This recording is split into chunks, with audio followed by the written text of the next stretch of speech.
podcast Só Jesus na Causa. Vamos começando mais um episódio de Cristologia para vocês. O nosso podcast aqui, pessoal, como vocês sabem, estão acompanhando aí, não deixe de acompanhar, porque nós estamos numa série, numa sequência de estudarmos Cristologia nessa primeiro momento, nessa primeira série, nesse primeiro momento, de uma forma didática e focando nos pais da igreja. Então estou fazendo leituras comentadas aqui dos pais da igreja. Nós vimos muito aqui desse primeiro volume dos pais apostólicos, que eu indiquei para vocês aqui da patrística, né? E nós estamos começando então agora esse segundo volume, que são os pais apologistas. Tudo bem? Se você está assistindo pelo YouTube, eu estou mostrando para vocês aqui os livros aqui da Paulus. É uma tradução que a gente indica aí em português. Pais Apostólicos, volume 1, e os Pais Apologistas, volume 2. E o primeiro livro desse volume dos Pais Apologistas é uma carta chamada Carta a Diogneto. E hoje nós vamos ver como essa carta a Diogneto, ela nos mostra mais sobre Jesus Cristo, como ela apresenta Jesus para nós aí, à luz da leitura desse autor da palavra de Deus aí, da cristologia bíblica, tá bom? Então eu vou falar um pouquinho sobre a introdução dessa carta, falar algumas questões bem rápidas e nós vamos ler alguns capítulos depois. Então essa carta, pessoal, ela é anônima, tudo bem? E é o que esse personagem, o Diogneto, esse homem aqui, ele seria desconhecido se não fosse por essa carta, tá bom? E ela é uma forma epistolar, é uma apologia cristã do século II em uma forma epistolar, uma forma de carta, tudo bem? A maioria dos estudiosos sugere uma data entre 150 depois de Cristo e 200. Então aí segunda metade, pelo menos, do século II ela foi escrita, tudo bem? Pelo menos na seção capítulo 1 ao 10, existe um debate da composição dela como um todo, mas pelo menos capítulo 1 ao 10 é a escrita nessa época aí.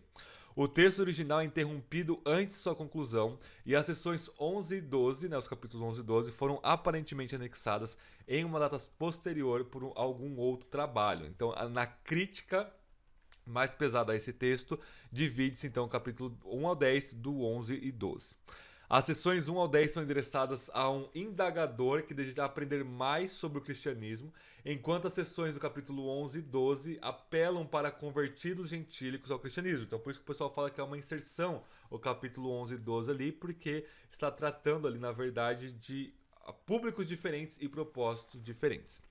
A intenção apologética da carta, dessa epístola a Diogneto, é evidente desde a primeira parte, onde o autor zomba do paganismo e do judaísmo, enfatizando em vez disso a distinção e a superioridade do cristianismo em termos de modo de vida, que é os capítulos 2 a 6. Então essa apologética ela foca então nesse modo de vida aí do cristianismo como superior. Já nas sessões 7 ao 10, o autor explica o papel de Cristo no plano de salvação de Deus. Particular ênfase é colocada na necessidade de adquirir o conhecimento de Deus revelado por Cristo e a obrigação moral que isso implica, que é descrito como imitar a Deus, a imitatio Dei, né? As sessões 11 e 12 cobrem muito o mesmo terreno, mas de uma maneira diferente, e inclui uma interpretação figurativa da árvore do conhecimento e da árvore da vida, lá de Gênesis 2 e 3, e no curso de seu relato do plano divino de salvação, se desculpa ou faz uma defesa, uma apologética, né, ao fornecer um testemunho valioso da reflexão cristã primitiva sobre a pessoa e a obra de Jesus Cristo. Então essa é uma introdução bem básica que eu preparei aqui para nós, e a gente vai ler o capítulo 1 e depois o capítulo 7 ao 12, tá bom? Que foca mais aí na questão da cristologia. Então, Carta a Diogneto, aqui em mãos, capítulo 1. Só para vocês verem como começa a carta, para vocês terem esse feeling da carta. Diz assim: Excelentíssimo Diogneto, igual Lucas começa o seu evangelho, né? Ó, excelentíssimo Teófilo. Então, excelentíssimo Diogneto, vejo que te interessas em aprender a religião dos cristãos e que muito sábia e cuidadosamente te informaste sobre eles. Qual é esse Deus no qual confiam e como o veneram, para que todos eles desdenhem o mundo, desprezem a morte e não considerem os deuses que os gregos reconhecem? Nem observem a crença dos judeus, por exemplo. Que tipo de amor é esse que eles têm uns para com os outros? E, finalmente, por que essa nova estirpe ou gênero de vida apareceu agora e não antes? Aprova esse teu desejo e peça a Deus, o qual preside tanto nosso falar como nosso ouvir, que me conceda dizer de tal modo que, ao escutar, te tornes melhor, e assim, ao escutares, não se arrependa daquele que falou. Então, o Diogneto estava interessado no cristianismo aí. Por que é diferente da religião pagã? Por que é diferente do judaísmo? E por que eles se amam tanto, desprezam tanto o mundo e conseguem aí ser martirizados com muita convicção e fé? Né? Então, esse modo de vida cristão, da onde que vem isso? É para isso que serve essa carta apologética do século II para falar sobre isso. Tudo bem? E aí lá no capítulo 7 ao 12, são capítulos curtos aqui. Por exemplo, o capítulo 7 tem aí 9 versículos. Então aí vai ser uma leitura mais rápida, um episódio mais rapidinho hoje, tá? O título do capítulo é A Origem Divina do Cristianismo. Ele começa a argumentar em relação a isso que nós estamos falando, né? Então eu vou fazer a leitura aqui para nós, capítulo 7 ao 12 dessa carta incrível a Diogneto. Diz assim: de fato, como já disse, não é invenção humana que lhes foi transmitida. Nem julgam digno observar com tanto cuidado um pensamento mortal, nem se lhes confiou a administração de mistérios humanos. Então o cristianismo não se origina na humanidade. Ao contrário, aquele que é verdadeiramente Senhor e Criador de tudo, o Deus invisível, ele próprio fez descer do céu para o meio dos homens a verdade, a palavra santa e incompreensível, e a colocou em seus corações. Fez isso não mandando para os homens, como alguém poderia imaginar, algum de seus servos, ou algum anjo, ou algum príncipe daqueles que governam as coisas terrestres, ou algum dos que são encarregados das administrações dos céus, mas o próprio artífice e criador do universo, aquele por meio do qual ele criou os céus e através do qual encerrou o mar e os seus limites.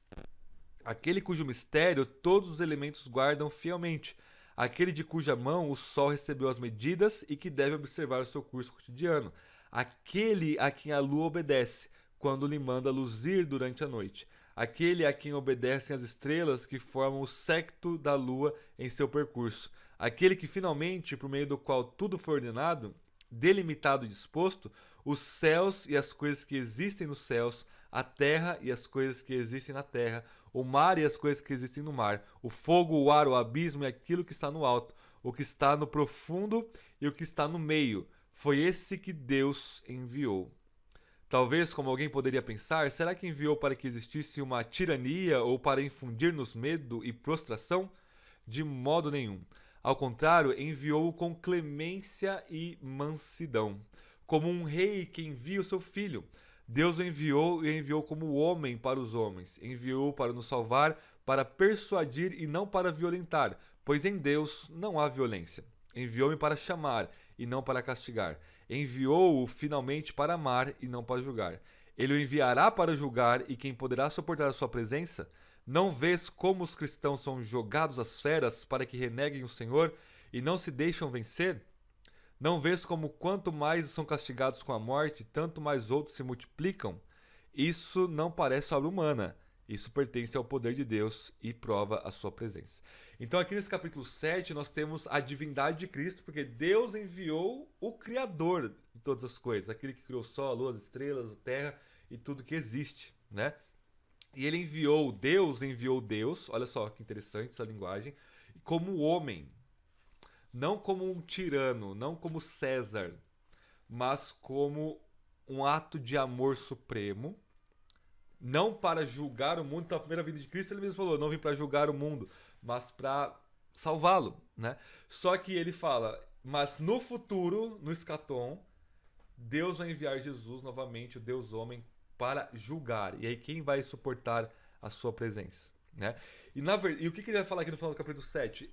O fundamento dos cristãos se entregarem à morte é esse ato supremo do amor de Deus em Cristo ao enviar o seu Filho para nos salvar, nos amar, ser humilde, clemente, misericordioso. É isso que transforma o cristão. E aqui está a semente do que o Tertuliano vai dizer depois, né, que o sangue dos mártires é semente, onde ele vai dizer, olha, quanto mais se matam os cristãos, mais eles se multiplicam. Então aqui na carta de Diogneto já tem essa ideia de Deus está fazendo a igreja crescer através do sofrimento, e o sofrimento é suportado com alegria, tendo como fundamento e alvo supremo Cristo Jesus nosso Senhor. E aí no capítulo 8, que a gente vai ler agora, ele vai falar sobre a encarnação. Tudo bem? Vamos fazer a leitura do capítulo 8, olha só. Quem de todos os homens sabia o que é Deus antes que ele próprio viesse? Quererás aceitar os discursos vazios e estúpidos dos filósofos, que por certo são dignos de toda fé? Alguns afirmam que Deus é o fogo, para onde irão esses chamando-o Deus? Outros diziam que é a água e outros ainda que é um dos elementos criado por Deus. Não há dúvida de que se algumas dessas afirmações é aceitável, poderíamos também afirmar que cada uma de todas as criaturas igualmente manifesta Deus. Mas todas essas coisas são charlatanices e invenções de charlatães. Nenhum homem viu, nem conheceu a Deus, mas ele próprio se revelou a nós. Ele próprio se revelou a nós, revelou-se mediante a fé, unicamente pela qual é concedido ver a Deus. Deus, Senhor e Criador do Universo, fez todas as coisas e as estabeleceu em ordem. Não só se mostrou amigo dos homens, mas também paciente. Ele sempre foi assim, continua sendo e o será. Clemente, bom, manso, verdadeiro. Somente ele é bom. E tendo concebido grande e inefável projeto, ele o comunicou somente ao Filho, enquanto mantinha no mistério e guardava sua sábia vontade. Parecia que não cuidava de nós, não pensava em nós. Todavia, quando por meio de seu Filho amado revelou e manifestou o que tinha estabelecido desde o princípio, concedeu-nos junto todas as coisas, não só participar dos seus benefícios, mas ver e compreender coisas que nenhum de nós teria jamais esperado. Então aqui nós temos uma teologia da revelação. Nenhum homem pode conhecer Deus por si mesmo, ele que precisa descer e se revelar, né? A revelação, ele está batendo aqui nos pré-socráticos, onde eles vão identificar o arquê, né? O princípio fundamental, que seria esse princípio, a consequência de se chamar arquê é ser divino, né? Qual que é a origem do universo? Então o pré-socrático falava que a água, Tales de Mileto, outros falavam que era o fogo, outros falavam que é a mistura de outros elementos, né? Então ele está batendo aqui nos pré-socráticos, dizendo, olha, o pessoal está ficando doido, porque se o fogo é divino, por que não todo o resto, a árvore, a madeira, o chão, a casa, qualquer coisa da criação, o passarinho, tudo é divino? Porque tudo está dentro da mesma estrutura de criação, mesma estrutura criacional, nesse sentido. Tudo bem? Então, como ele se revelou? Como Deus se revelou a nós? Através de Jesus Cristo, nosso Senhor. Capítulo 9 vai falar da economia divina, desse plano que ele está desenvolvendo aqui no final do capítulo 8. Ele diz assim: quando Deus dispôs tudo em si mesmo, juntamente com seu Filho, no tempo passado, ele permitiu que nós, conforme a nossa vontade, nos deixássemos arrastar por nossos impulsos desordenados, levados por prazeres e concupiscências. Ele não se comprazia com os nossos pecados, mas apenas os suportava. Também não aprovava aquele tempo de injustiça, mas preparava o tempo atual de justiça, para que nos convencêssemos de que naquele tempo, por causa de nossas obras, éramos indignos da vida, e agora só pela bondade de Deus somos dignos dela. Olha aqui o monergismo, hein? É Deus que salva e não as nossas obras. Também para que ficasse claro que por nossas próprias forças era impossível entrarmos no reino de Deus, e que somente pelo seu poder nos tornássemos capazes disso, quando a nossa injustiça chegou ao máximo e ficou totalmente claro que a única retribuição que podíamos esperar era castigo e morte, chegou o tempo em que Deus estabelecera para manifestar a sua bondade e seu poder. Ó imensa bondade e amor de Deus! Então aqui tem uma porção, pessoal, extremamente importante para falar sobre justificação pela fé e Cristo morrendo em nosso lugar logo no século II. Olha só o que ele vai dizer, eu vou repetir aqui. Ó imensa bondade e amor de Deus! Ele não nos odiou, não nos rejeitou, nem guardou ressentimento contra nós. Pelo contrário, mostrou-se paciente e nos suportou. Com misericórdia, tomou sobre si os nossos pecados e enviou seu Filho para nos resgatar. O santo pelos ímpios, o inocente pelos maus, o justo pelos injustos, o incorruptível pelos corruptíveis, o imortal pelos mortais. De fato, que outra coisa poderia cobrir nossos pecados senão sua justiça? Por meio de quem poderíamos ter sido justificados nós, injustos e ímpios, a não ser unicamente pelo Filho de Deus? Ó doce troca, ó obra insondável, ó inseparados benefícios! A injustiça de muitos é reparada por um só justo, e a justiça de um só torna justos muitos outros. Ele antes nos convenceu da impotência da nossa natureza para ter a vida. Agora, mostra-nos o Salvador capaz de salvar até mesmo o impossível. Com essas duas coisas, ele quis que confiássemos na sua bondade e considerássemos nosso sustentador, Pai, Mestre, Conselheiro, Médico, Inteligência, Luz, Homem, Glória, Força, Vida, sem preocupações com a roupa e o alimento. Então, por ele não ter nos justificado em Cristo, ele é tudo em todos. Deus é tudo em todos para nós. Né? E aí no capítulo 10 ele vai falar sobre a essência da nova religião. Qual que é a essência do cristianismo? Né? Vamos lá, capítulo 10. Se também desejas alcançar essa fé, primeiro deves obter o conhecimento do Pai. Deus, com efeito, amou os homens, para ele criou o mundo, e a ele submeteu todas as coisas que estão sobre a terra. Deu-lhes a palavra e a razão, e só a eles permitiu contemplá-lo. Formou a sua imagem, enviou-lhes seu Filho unigênito, anunciou-lhes o reino dos céus, e o dará àqueles que o tiverem amado. Depois de conhecê-lo, tens ideias da alegria com que serás preenchido? Como não amarás aquele que tanto te amou? Amando-o, tu te tornarás imitador da sua bondade. Não te maravilhes de que um homem possa se tornar imitador de Deus. Se Deus quiser, o homem poderá. A felicidade não está em oprimir o próximo, ou em querer estar por cima dos mais fracos, ou enriquecer-se e praticar violência contra os inferiores. Desse modo, ninguém pode imitar a Deus, pois tudo isso está longe da sua grandeza.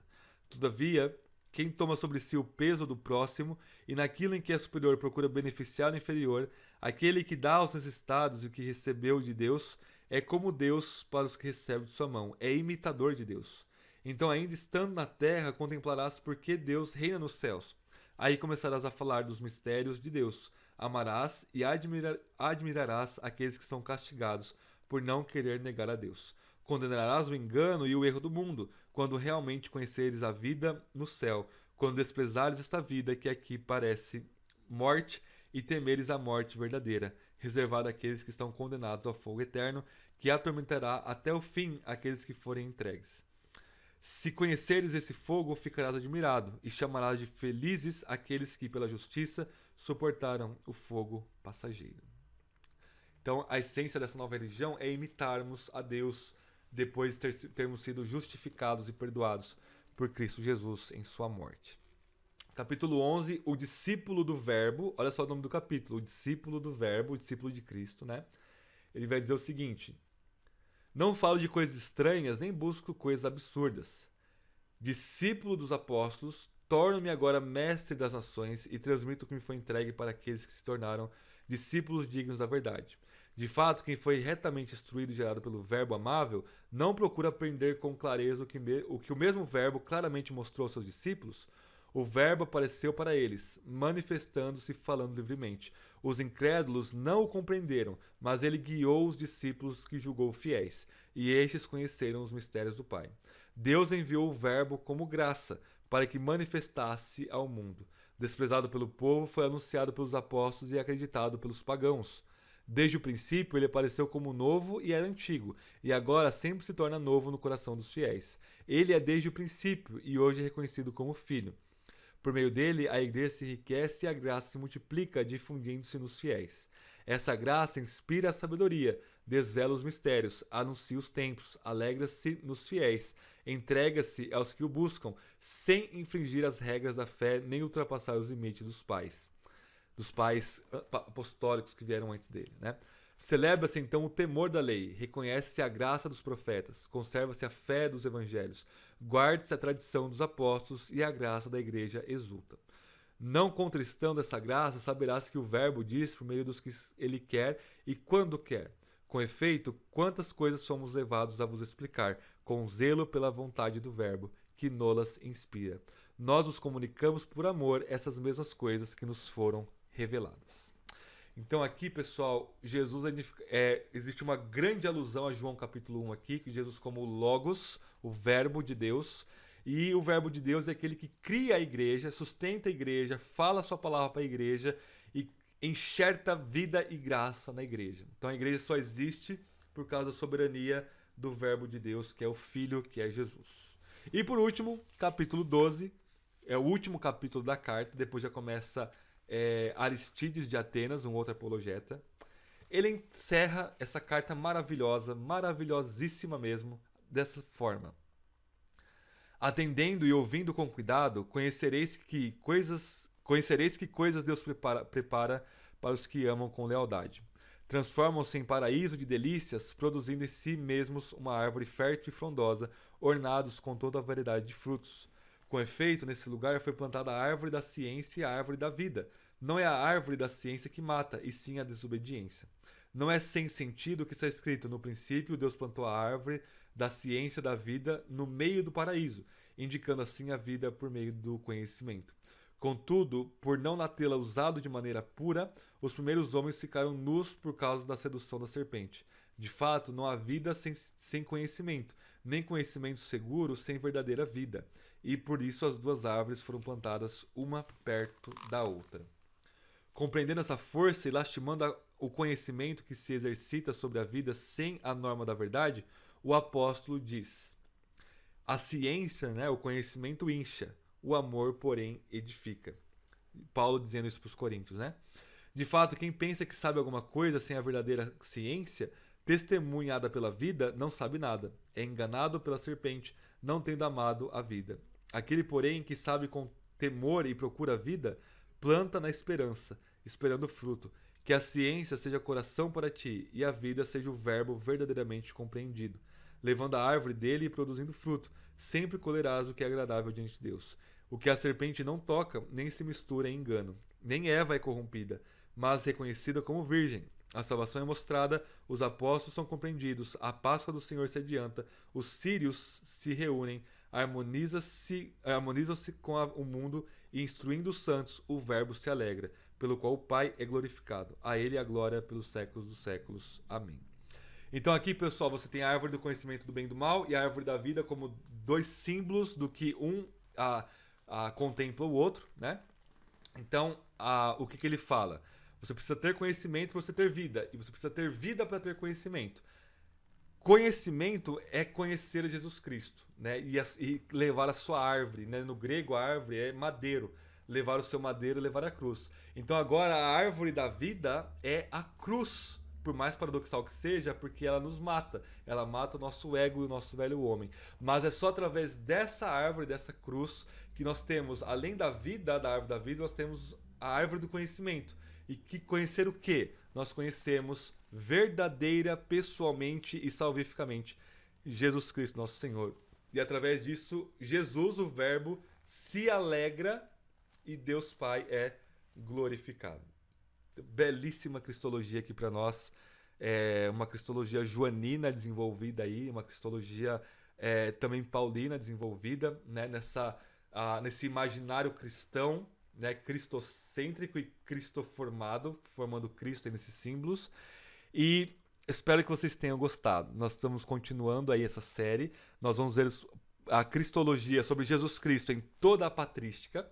E estejam orando por nós para que nós consigamos aí nos organizar nesse sentido. Não se esqueçam, nos sigam aqui no Spotify para você ouvir mais Só Jesus na Causa, o seu podcast de Cristologia. E também siga-nos lá no YouTube, Instituto de Linguagem Bíblica. Acompanhe nós lá. Segunda-feira nós temos resenhas de ótimos livros para vocês. Às quartas-feiras nós temos um curso de interpretação bíblica gratuito, 40 aulas para vocês aí. E às sextas-feiras nós temos podcast Só Jesus na Causa. E aos sábados, todo sábado, à 1h, pelo menos por enquanto, nós temos aí nossos encontros presenciais pela live no YouTube. Então nós temos aí o nosso seminário de interpretação bíblica. Seminário por quê? Porque é um lugar onde a gente se encontra, ainda que virtualmente, para estudarmos a Bíblia. Estamos estudando nesse período aqui, primeiro bimestre do segundo semestre de 2023, Calvino como nosso intérprete da Bíblia e como a gente pode aprender com Calvino. Tá bom, pessoal? Deus abençoe vocês, então. Até o nosso próximo episódio.